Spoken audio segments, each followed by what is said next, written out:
Good morning world from our home here in the Philippines. It is another beautiful sunny day here in Siargao Island. Story and Mummy are just doing some Legos here on the floor. Little Poppy, our Filipino Aspin dog, our little rescue, is walking around being cozy and cute. In today's video, we want to answer some questions that have been directed at us recently about us staying here in the Philippines, what's going on in the UK, and the path back from the life that we've built here out in the Philippines to our family in the UK. We didn't actually plan to talk about this at all. We were just keeping it to ourselves. We did actually mention it in one of our more private weekend vlogs on Patreon.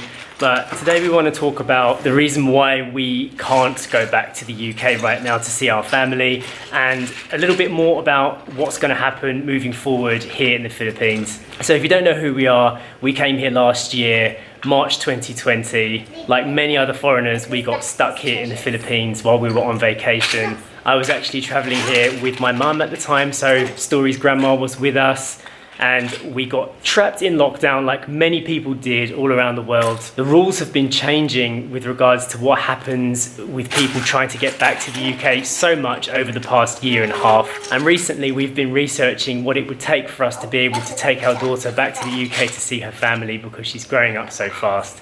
And it is a bit of a sad situation at the moment, and it's very difficult for us to kind of process. It is crazy to me that we actually left the UK when Story was 3. She'd just turned 3 when we went on our trip, and now by the time we actually do get back to the UK, she'll be minimum 5.5. Yeah. And that's just crazy that happens. We had absolutely no idea, obviously, that could be that long. Well, yeah, I mean, since the beginning of this pandemic, we've been researching how it would be possible to get stuff shipped over from the UK, visit the UK, get family to come and see us from the UK to the Philippines, vice versa, us being able to go back, whether we'd be able to come back to our life here, which we now consider home.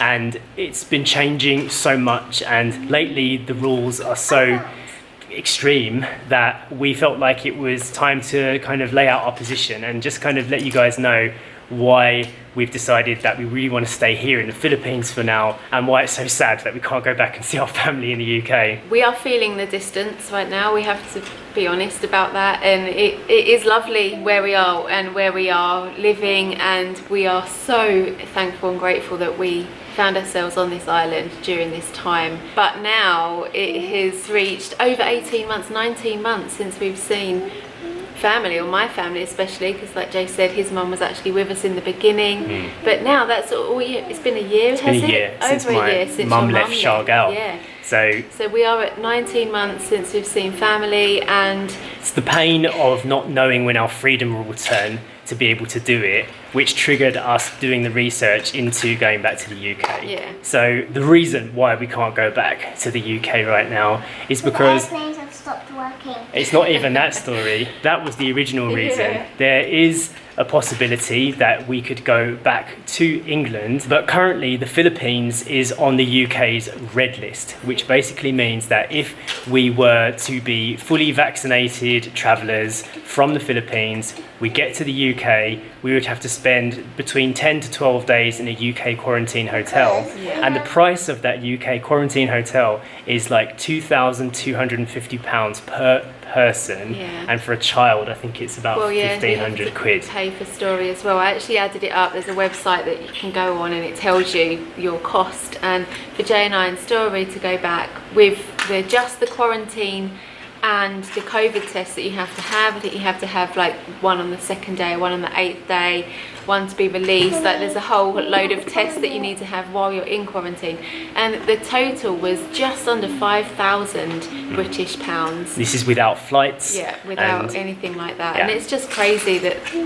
well, like it can't happen, you know. It's too so much money, and it feels like a real penalty. You know, that kind of money, if you could spend it on a holiday, you would be able to have a luxury experience in many different places around the world in the past. And now it's just like a kind of penalty to go back and see your family. That's how we're seeing it. Yeah. And it's really additionally painful because we have a young girl who doesn't get to see her grandparents because of this, and we're starting to feel the strain of it. We also have to consider our little Poppy, who we've just rescued and is now a lovely part of our family. We would not want to leave her behind here in the Philippines when she's still so young. And of course, if we as humans can't get back to the UK, bringing Poppy would be an additional expense. And as you know from our previous travels with dogs, you know, you can't just go on holiday with a dog. It's very expensive, very impractical, and it's not very good for the dog themselves. Poppy was a little surprise addition to our life. She's been with us 6 weeks now, and we hadn't intended to get a dog so soon after our dog passed away, but Poppy found us. She decided that the time was right and she chose our house to come and live at. So it definitely factors into our decision to be able to go back to the UK. We definitely can't leave this year. It will be in 2022 sometime, hopefully, if the roadmap between the Philippines and the UK gets better. See, what we've found out recently is, like, even if you are double vaccinated, if you go and get your injections here in the Philippines, the UK does not see those vaccinations as a valid vaccination because it was administered here in the Philippines. So you would still have to go to the UK, get vaccinated again probably, but also have to do the quarantine because we came from this red list country. Yeah, you're treated as an unvaccinated person even if you have been vaccinated here at a Philippine clinic, because to the UK it hasn't come from a UK supply or something like that. So we would have to still quarantine and get revaccinated when in the UK. And so you can prove that it was done by a UK clinic. So it's not, that doesn't even save you. That doesn't make things any cheaper or easier. So the only thing we discovered recently, there's a possible way around this that we also discussed in our weekend vlog, is something called travel laundering, where you go to another country that's not on the red list, like let's say for example Dubai, spend 10 days or more there, and then enter the UK from that country. And supposedly there are ways to reduce the amount of time and money you would spend in quarantine, but it's all up in the air. It's uncertain that things wouldn't change while you were in transit. It just seems completely impossible for us to be able to think about afford doing this right now. Both of us have been in direct contact with our families quite a lot lately, just laying out this problem and explaining to them like what's been happening, because a lot of other travelers that came to this island from different parts of the world have managed to get back to their home countries for whatever reasons, whatever circumstances they can manage. But right now we felt like it was time to just tell you guys the reason why we're staying in the Philippines for now. We are, and we're happy about that. We are definitely, but it's just that, you know, the bear months are here. If in Philippines, once September, October hit, it's Christmas time, you know, and it's festive and it's a time for family, and we've always been back at home with our families during Christmas time, and it's one of those factors, isn't it? Story's birthday's approaching, Christmas. Another birthday here in lockdown without seeing family. And it's funny, you just mentioned like saying home in the UK. We don't even really consider the UK to be home anymore. We consider this to be home. So it's like when I talk about home, I talk about like how do we get back here? And that's another issue. Obviously, we can pay up to like, let's say 10,000 British pounds in fees and tests and penalties to get back to the UK to see family for like a month or so. And then when we try and get back here, if we're even allowed in, we would have to pay for quarantine on this side. It is a lot cheaper, mind you, but still, it's uncertain that we would be able to come back to our home here, the life that we've built here. You know, there's a lot going on. We've got a dog, we've got projects, we've got things that we're investing money into. Yeah, we do consider this our home. If we shipped all of our belongings here from Portugal, from our last rental where we were living before we left for our trip, and all of our stuff, our life is here now. Everything, you know, all of our stuff is here. If it wasn't for this UK quarantine hotel business being so expensive and being so unreasonable, we would probably be considering going back to the UK earlier to see family, just to get Story connected with everybody again. But realistically, the plan is now for us to wait until Story's granddad, who is married to a Filipina and is thinking of coming back out here early next year, to come here first so we can get connected with him and that side of the family. I am quite hopeful that my dad can get out here soon, next year, maybe February, March next year. Dad is looking at retiring here to the Philippines, so that will kind of bridge that gap, and it will be lovely. It will be very emotional, I'm sure, to see my dad again after so long. It will be. We mentioned in recent vlogs that we really do want to stay here in the Philippines. We want to get a better visa rather than just being on a tourist visa. If you don't know how it works, you're allowed to stay in the country for 3 years without leaving on a tourist visa that you renew, which we've been doing. But after 3 years, you have to find a more permanent solution. There is a possibility of getting something called an SRRV visa, which is like a retirement visa for people over 35, but it's quite expensive. And also we've been advised by a visa lawyer that it's not quite well set up yet. So maybe it's something that will be a better option in the future. And there are other people that we're talking to that have said that we might be able to get something more longer term, so we can solidify our position more here in the Philippines, because we really want to build a more solid life here. Again, everything is still in the research stage, but that is initially what our plan is, and it's what our intentions are. We really do want to see more of this country. We feel like we came here as tourists looking to discover this place, and then we kind of got trapped in this whole world cycle. And yes, we found love for the country, for its people. We felt so welcome, and we just really got passionate about being here and how it feels, but we haven't had much of a chance to actually see more of it, and we really want to do that. Our plans moving forward are to wait until the Philippines opens up more for domestic travel, and where it's easier for us to do so. Traveling here with a child currently is very difficult because there are lots and lots of rules for children under 15 or adults over 65. You're not allowed to go into many different establishments and buildings.